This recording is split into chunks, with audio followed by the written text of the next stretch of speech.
इस current affairs funda में आप सभी का स्वागत है। मैं हूं आपके साथ अभिषेक शर्मा और आज के इस वीडियो सेशन में हम 2 नवंबर तक के सभी इंपॉर्टेंट करंट अफेयर्स कवर करने वाले हैं। हमेशा की तरह आप इस वीडियो को अंत तक जरूर देखिएगा, आज भी आपको काफ़ी कुछ जानने के लिए मिलेगा। साथ ही गाइस, इस सेशन को शुरू करने से पहले आप सभी को बताना चाहूँगा, यदि आप हमारे daily current affairs PDF, weekly PDF और मंथली PDF चाहते हैं तो इस वीडियो के फर्स्ट कमेंट में या फिर डिस्क्रिप्शन में दिए गए लिंक पर क्लिक करके पा सकते हैं।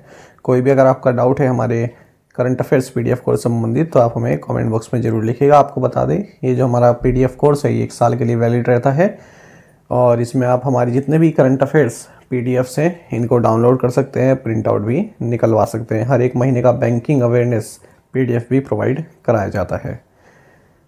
तो चलिए फिर करते हैं शुरुआत इस वीडियो सेशन की एक प्यारे से क्वेश्चन के साथ। Where is the Heathrow airport located? Heathrow हवाई अड्डा कहाँ स्थित है? वियना, लंदन, तेल अवीव या फिर न्यूयॉर्क? तो जल्दी से आप सही आंसर कमेंट बॉक्स में दे दीजिए, फिर आगे बढ़ते हैं।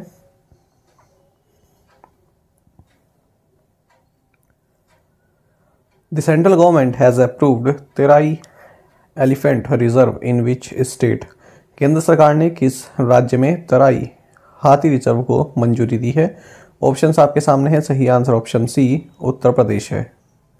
आपको जानना चाहिए, उत्तर प्रदेश में एक नया एलिफेंट रिजर्व जल्द ही सेटअप होने वाला है। Union ministry of forest, environment and climate change ने इसकी मंजूरी दे दी है। इस एलिफेंट रिजर्व का नाम तेराई एलिफेंट रिजर्व होगा और ये दूधवा टाइगर रिजर्व और पीलीभीत टाइगर रिजर्व का जो एरिया है इसमें सेटअप किया जाएगा। आपको जानना चाहिए, ये उत्तर प्रदेश का 2nd एलिफेंट रिजर्व होगा और भारत का 33rd। आपको जानना चाहिए कि 1992 में 1992 में प्रोजेक्ट एलिफेंट शुरू किया गया था और सेंट्रल गवर्नमेंट ने इस साल तीन एलिफेंट रिजर्व्स को मंजूरी दी है। एक तो तराई एलिफेंट रिजर्व हो गया, इससे पहले लेमरू एलिफेंट रिजर्व छत्तीसगढ़ और अगस्तमलाई एलिफेंट रिजर्व तमिलनाडु, इनको भी मंजूरी मिल चुकी है। उत्तर प्रदेश के बारे में आप सभी जानते हैं, गवर्नर आनंदीबेन पटेल हैं, कैपिटल लखनऊ है। Which Indian do has won the French open men's doubles title? किस भारतीय जोड़ी ने फ्रेंच ओपन मेंस डबल्स का खिताब जीता? ऑप्शंस आपके सामने हैं। सही आंसर ऑप्शन डी रहेगा, सात्विक साईराज, रंकी रेड्डी एंड चिराग शेट्टी। तो देखिए, भारतीय टेनिस पेयर हैं सात्विक साईराज, रंकी रेड्डी और चिराग शेट्टी। इन्होंने फ्रेंच ओपन सुपर 750 टाइटल जीत लिया है। फाइनल में इन्होंने चाइनीज ताइपी के लू चिंगयाओ और यांग पोहान को हराया है। ये मेंस डबल्स फाइनल रहा। आपको जानना चाहिए, जो हमारे ये दोनों ही टेनिस खिलाड़ी हैं, इनका ये 3rd वर्ल्ड टूर टाइटल है। 2019 में थाईलैंड ओपन इन्होंने जीता साथ में, 2022 में इंडियन ओपन भी इन दोनों ने साथ में जीता है। साथ ही आपको बता दें कि ये फर्स्ट इंडियन पेयर बन गया है जिन्होंने सुपर 750 टूर्नामेंट जीता है।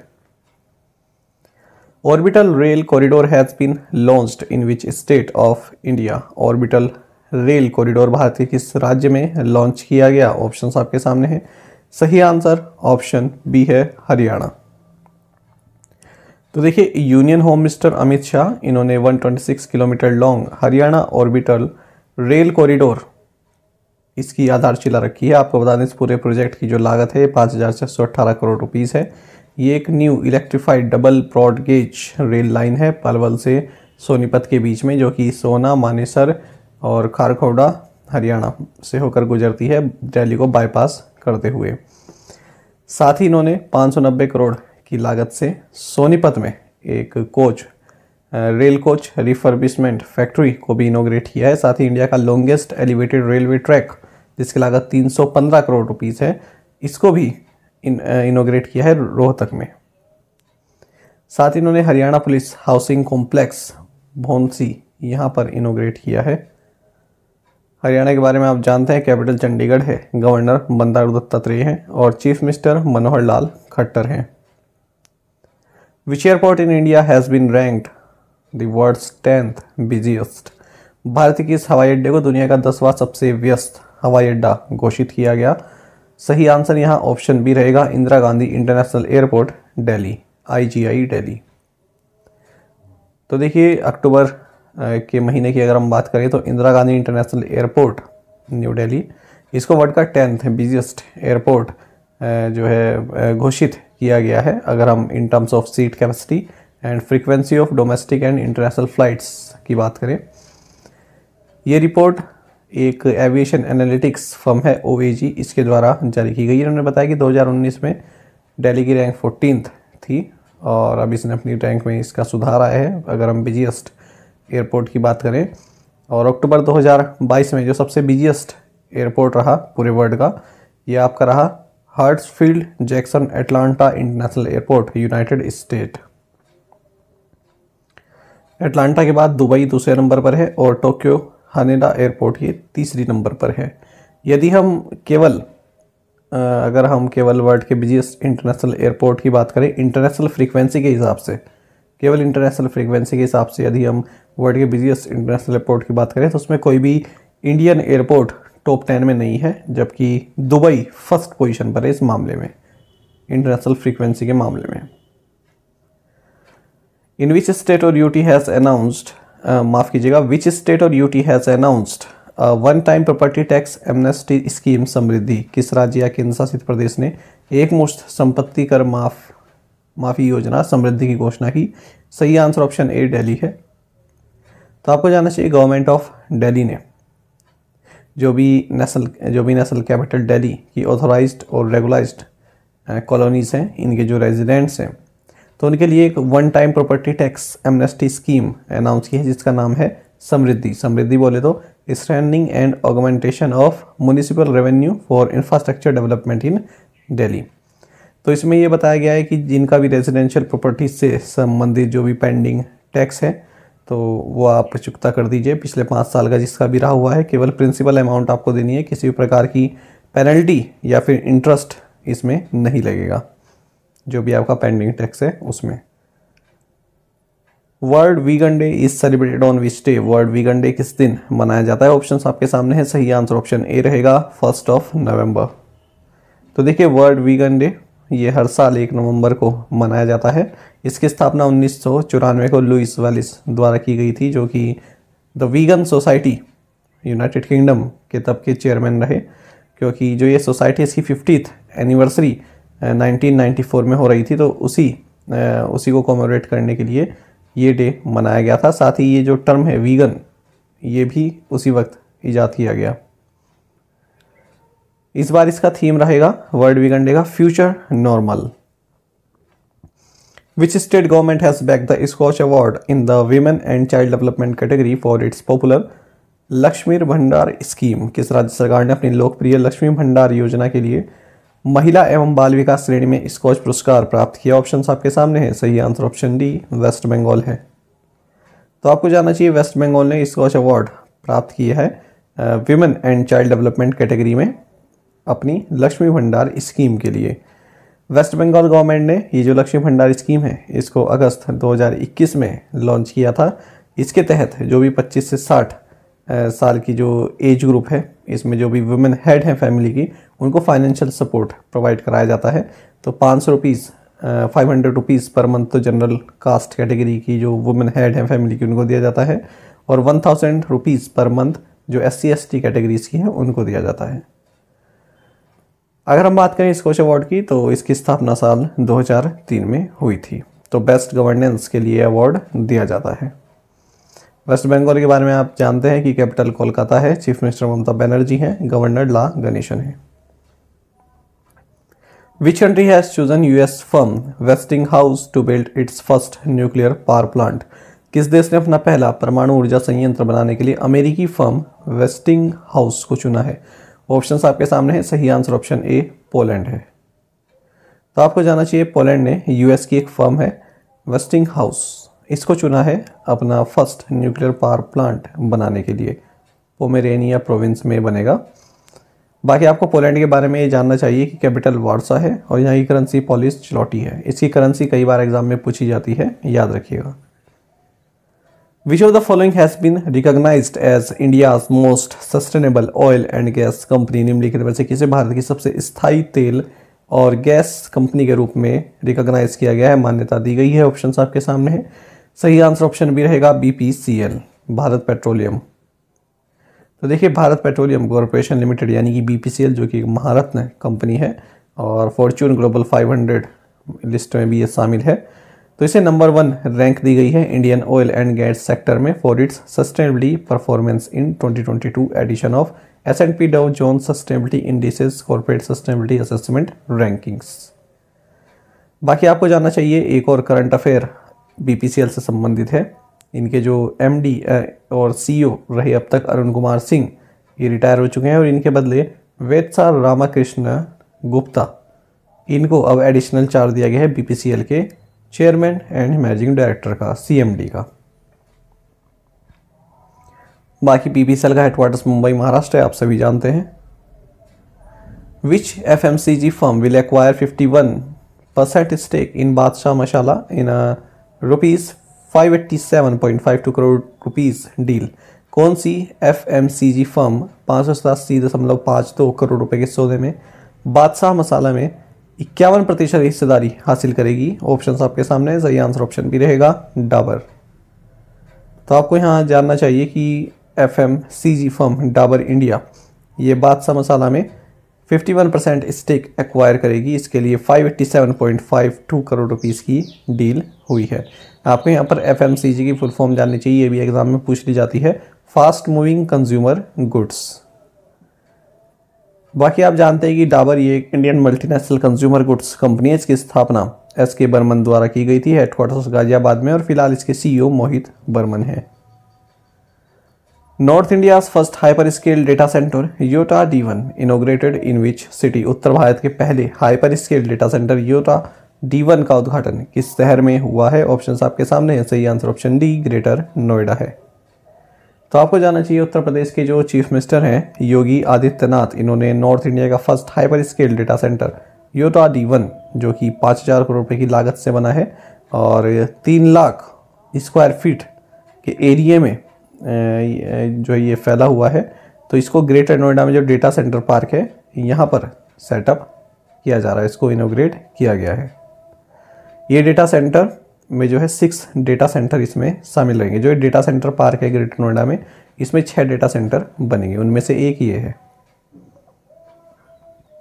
साथ ही आपको जानना चाहिए उत्तर प्रदेश गवर्नमेंट और हीरानंदानी ग्रुप ने इसी के तहत 39,000 करोड़ रुपीस का MOU साइन किए हैं। अगले 5 साल तक इन्हीं प्रोजेक्ट्स पर जो है खर्च किए जाएंगे। जो डेटा सेंटर है north east first fish museum will be set up in which state. पूर्वोत्तर का पहला मछली संग्रहालय किस राज्य में स्थापित किया जाएगा? ऑप्शंस आपके सामने है, सही answer option D Arunachal Pradesh है। तो देखिए एक फिश म्यूजियम जो कि नॉर्थ ईस्ट का फर्स्ट होगा, इसको अरुणाचल प्रदेश में जल्द ही सेटअप किया जाएगा। और ये जो म्यूजियम है ये यूनियन मिनिस्ट्री ऑफ फिशरीज का जो इंटीग्रेटेड एक्वा पार्क है उसका पार्ट रहेगा। तो अरुणाचल प्रदेश में तैरीन फिश फार्म है जो कि बुला विलेज में है, इसी को फिश म्यूजियम के तौर पर डेवलप किया जाएगा। बाकी आप जानते हैं अरुणाचल प्रदेश के बारे में, कैपिटल ईटानगर है, चीफ मिनिस्टर पेमा खांडू है, गवर्नर BD मिश्रा है। Which insurer launched first of its kind satellite index based farm yield insurance policy. किस बीमाकर्ता ने पहली सैटेलाइट इंडेक्स आधारित कृषि उपज बीमा पॉलिसी लॉन्च की? सही आंसर यहाँ ऑप्शन बी STFC अर्गो है। तो STFC अर्गो ने एक technology backed farm yield insurance policy farmers के लिए लॉन्च की है और ये policy first of its kind insurance solution है जहाँ पर सैटेलाइट बेस्ड इंडेक्स को यूज़ किया जाएगा ताकि जो लोकलाइज्ड फार्म लेवल कवरेज है वो प्रोवाइड कराया जा सके। अच्छा, it will provide comprehensive cover across the crop life cycle from sowing to harvesting basis satellite based data. तो सैटेलाइट बेस्ड डेटा के हिसाब से सोइंग से लेकर हार्वेस्टिंग तक की जो पूरी इंश्योरेंस पॉलिसी है वो सैटेलाइट बेस्ड डेटा के हिसाब से तय की जाएगी। STFC अर्गो की बात करें तो हेडक्वार्टर्स मुंबई में है, managing director and CEO Ritesh Kumar हैं। Name the steel man of India who passed away recently. भारत के स्टील मैन का नाम बताइए जिनका हाल ही में निधन हो गया। ऑप्शंस आपके सामने है, सही आंसर ऑप्शन बी रहेगा जमशेद J ईरानी। तो देखिए जमशेद J ईरानी जिन्हें स्टील मैन ऑफ इंडिया भी बोला जाता है, इनका हाल ही में जमशेदपुर में 86 वर्ष की उम्र में निधन हो गया। आपको बता दें इन्होंने टाटा स्टील का बोर्ड जो है 1981 में ज्वाइन किया और नॉन एग्जीक्यूटिव डायरेक्टर भी रहे 2001 से। और इसके अलावा टाटा स्टील, टाटा सन्स में भी अपनी सेवाएं दे चुके हैं डायरेक्टर के तौर पर। ये नेशनल प्रेसिडेंट रहे कॉन्फेडरेशन ऑफ इंडियन इंडस्ट्री यानी कि CII के 1992-93 के लिए, और पद्म भूषण से भी इनको सम्मानित किया गया साल 2007 में। Doctor Rajesh Ranjan has been appointed as the next Indian ambassador to which country. Doctor Rajesh Ranjan को किस देश में अगले भारतीय राजदूत के रूप में नियुक्त किया गया है? ऑप्शन आपके सामने है। सही आंसर ऑप्शन डी रहेगा, कोट डिवोर।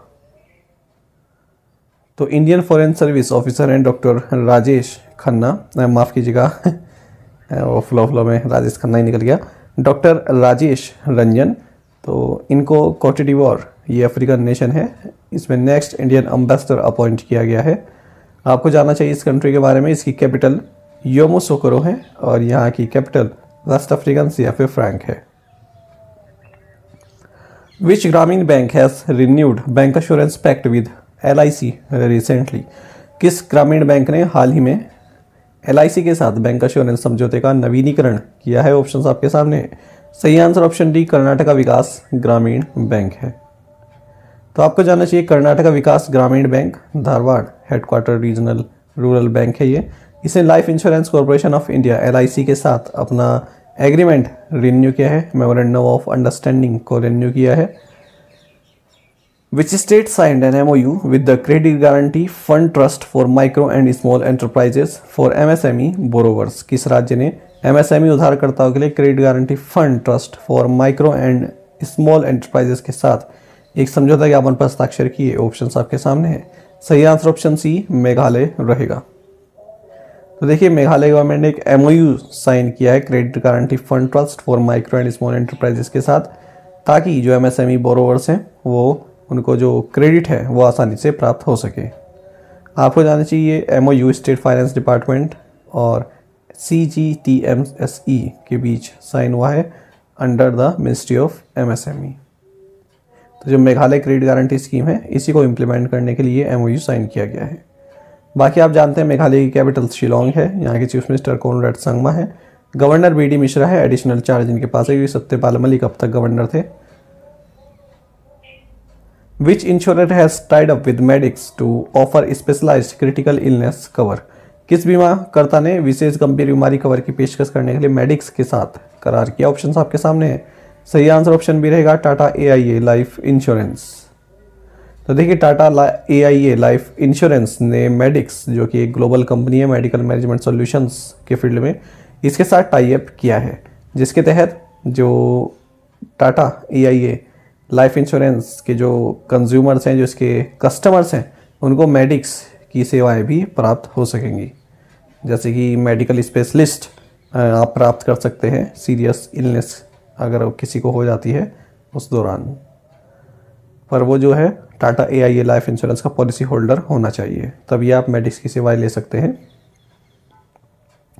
इसी तरह का एक और MOU हम देखेंगे कि हेल्थ इंश्योर ने यहाँ पर पार्टनरशिप की है मणिपाल सिग्ना हेल्थ इंश्योरेंस के साथ, जिसके तहत ये इंडिया का first flexi top up insurance launch करेंगे। Which of the following has announce the launch of KYC registration agency. निम्नलिखित में से किसने KYC पंजीकरण एजेंसी शुरू करने की घोषणा की? ऑप्शन आपके सामने है। सही आंसर ऑप्शन सी रहेगा, BSC टेक्नोलॉजीज। तो BSC टेक्नोलॉजीज जो कि BSC की सब्सिडरी है, इसने अनाउंस किया है कि ये KYC रजिस्ट्रेशन एजेंसी को लॉन्च करेगा। आपको बता दें जो एक KYC रजिस्ट्रेशन एजेंसी है KRA, ये जितने भी इन्वेस्टर्स हैं इनका KYC रिकॉर्ड इलेक्ट्रॉनिक फॉर्म में मेंटेन करके रखता है। आपको बता दें KYC रजिस्ट्रेशन एजेंसी यानी कि KRA ये एक सेबी रेगुलेटेड इंटरमीडिएटरी है, जो कि मार्केट पार्टिसिपेंट्स को परमिशन देती है कि आप नो योर क्लाइंट यानी कि KYC को जो है आप KYC का जो डेटा है उसको मेंटेन कर सकते हैं। Which state has launched women friendly tourism project to attract more women tourist to the state. किस राज्य ने राज्य में अधिक महिला पर्यटकों को आकर्षित करने के लिए महिला अनुकूल पर्यटन परियोजना शुरू की? सही आंसर ऑप्शन ए, केरल है। आपको जानना चाहिए कि वुमेन फ्रेंडली टूरिज्म डेस्टिनेशन बनने के लिए केरल ने एक प्रोजेक्ट लॉन्च किया है, जिसके तहत जितनी भी टूरिज्म एक्टिविटीज़ हैं वहाँ पर विमेन पार्टिसिपेशन को बढ़ाया जाएगा। तो विमेन फ्रेंडली टूरिज्म प्रोजेक्ट को लॉन्च किया गया है state responsible tourism mission RT mission के द्वारा। बाकी केरल के बारे में आप जानते हैं, गवर्नर आरिफ मोहम्मद खान है, कैपिटल तिरुवनंतपुरम है, चीफ मिनिस्टर पिनराई विजयन है।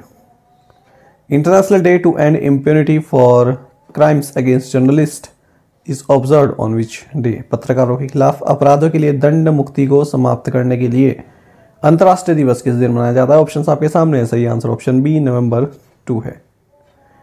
तो देखिए, दिसंबर 2013 को यूनाइटेड नेशन जनरल असेंबली ने 2 नवंबर को international day to end impunity for crimes against journalist ये मनाने का ऐलान किया। ये स्पेसिफिक डेट इसलिए चुनी गई थी क्योंकि 2 नवंबर 2013 को माली के क्लॉडे वर्लन और गिस्लैने डुपॉन्ट, माली में जो माली है वहाँ पर क्लॉड वर्लन और गिस्लाइन डुपॉन्ट ये 2 फ्रेंच जर्नलिस्ट रहे, इनको असैसिनेट कर दिया गया था, इनकी हत्या कर दी गई थी।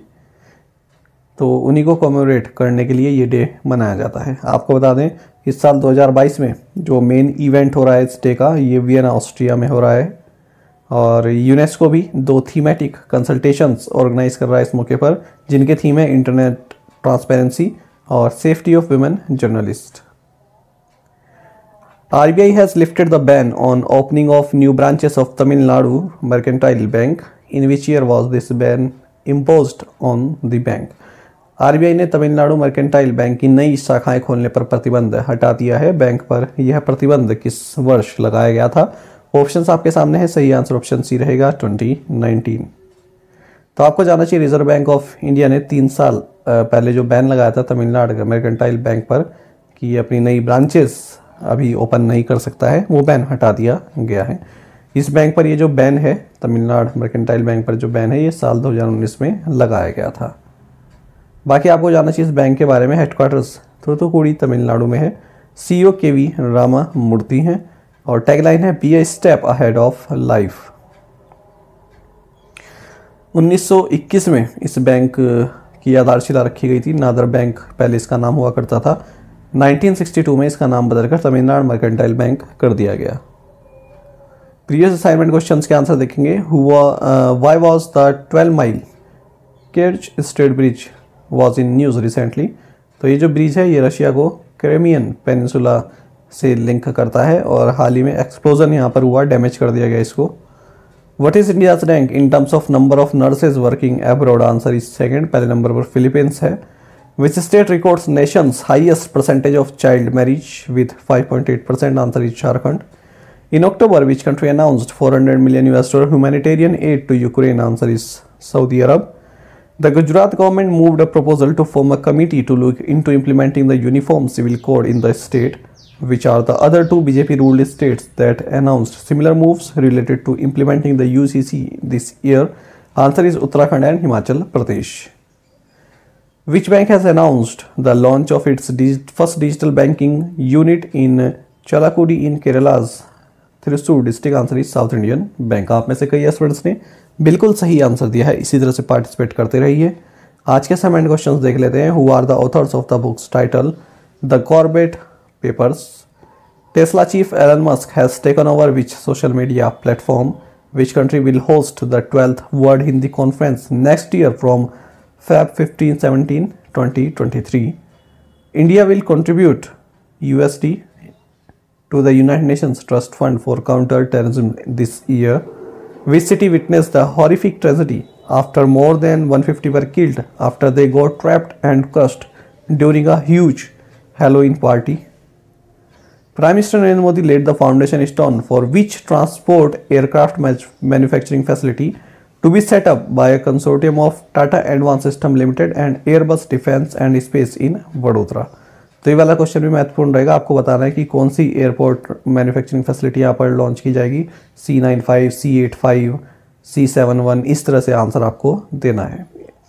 दूसरा जो क्वेश्चन है ये तो आप सभी जानते होंगे, तो कोशिश कीजिएगा कि जितने भी एस्पिरेंट देख रहे हैं इस क्वेश्चन का आंसर तो दे ही दे, अपना पार्टिसिपेशन बढ़ाएं इसमें असाइनमेंट क्वेश्चंस में, और ज़्यादा से ज़्यादा फ़ायदा आप इसका तभी ले सकते हैं क्योंकि आपको यदि नहीं आता है, आप गूगल पर सर्च करते हैं तो एक के बजाय आपको कई सारी चीज़ें सीखने के लिए मिल जाती हैं।